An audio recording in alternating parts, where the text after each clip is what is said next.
तो आइए दोस्तों जानते हैं कि शकुनी महाभारत युद्ध का असली कारण क्यों बना। महाभारत से जुड़ी अधिकांश पौराणिक कथाएं ये बताती है कि महाभारत युद्ध जिताने और पांडवों को तबाह करने के लिए दुर्योधन के मामा शकुनी ने कई चालें चली। चाहे वो चौसर में छल से हराना हो या लाक्षा ग्रह में जलाकर मारना, हर कुटिलता के पीछे शकुनी का हाथ रहा।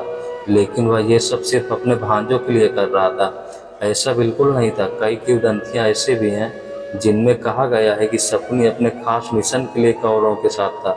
वह यहाँ अपने जीजा धृतराष्ट्र से अपने पिता का बदला लेने आया था।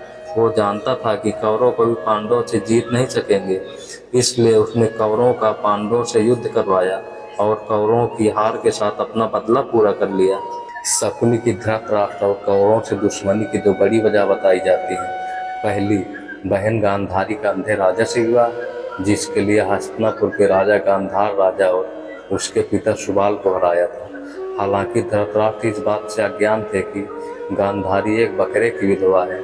जब यह बात खुली तो धृतराष्ट्र अपने सुबाला और शकुनी समेत उसने 100 पुत्रों को जेल में बंद कर दिया। उनके साथ बहुत बुरा बर्ताव किया गया। रोज सिर्फ एक मुट्ठी चावल दिया जाता था, जिसे सभी मिलकर खाते थे। धीरे धीरे भूख के कारण राजा सुबाला के पुत्रों में एक एक की मौत होती गई।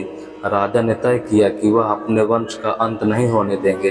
तय किया गया कि सभी अपने हिस्से का भोजन त्याग कर सबसे छोटे भाई शकुनी को देंगे। बीतते समय के साथ राजा सुबाल कमजोर होते गए। उन्होंने धृतराष्ट्र से विनती की तो शकुनी को छोड़ दिया गया। सुबाल ने धृतराष्ट्र से वादा किया था कि शकुनी हमेशा कौरवों के साथ रहेगा। धृतराष्ट्र ने इसे ससुर की अंतिम इच्छा मान ली और शकुनी को हस्तिनापुर ले आए। लेकिन शकुनी कभी इस अपमान को नहीं भूला। बीमार पड़ चुके राजा सुबाल ने मरने से पहले शकुनी से कहा था कि उनकी रीढ़ की हड्डी से चौसर के पासे बनवाए या उसकी इच्छा अनुसार चलेंगे। राजा सुबाल चाहते थे कि इन्हीं पासों के जरिए धृतराष्ट्र का वंश समेत अंत हो जाए। साथ ही शकुनी का एक पैर भी मूर्छित कर दिया ताकि उसे पिता का ये वचन हमेशा याद रहे और वह पिता भाइयों का अपमान कभी न भूले। शकुनी ने पिता की इच्छा पूरा करने के लिए पूरी ताकत लगा दी। उसने पांडव और कौरवों के बीच जब जब चौसर का खेल हुआ, पिता की हड्डी से बने पासे इस्तेमाल किए और युधिष्ठिर सभी भाइयों समेत पत्नी द्रौपदी को हार गए। इसके बाद द्रौपदी का चीरहरण हुआ, जो आखिर में युद्ध का कारण बना। शकुनी कौरवों को विश्वास में लेने के बाद पांडवों के साथ युद्ध में ढकेलने के लिए हर चाल का सूत्रधार बना।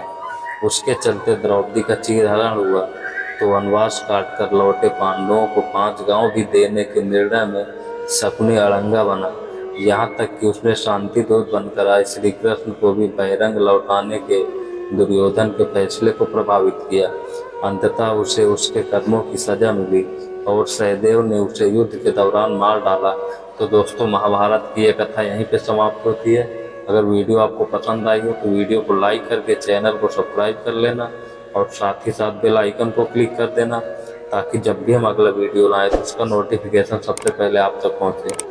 तो दोस्तों, फिर से मिलते हैं एक नए वीडियो के साथ। तब तक के लिए अपना ध्यान रखें। धन्यवाद।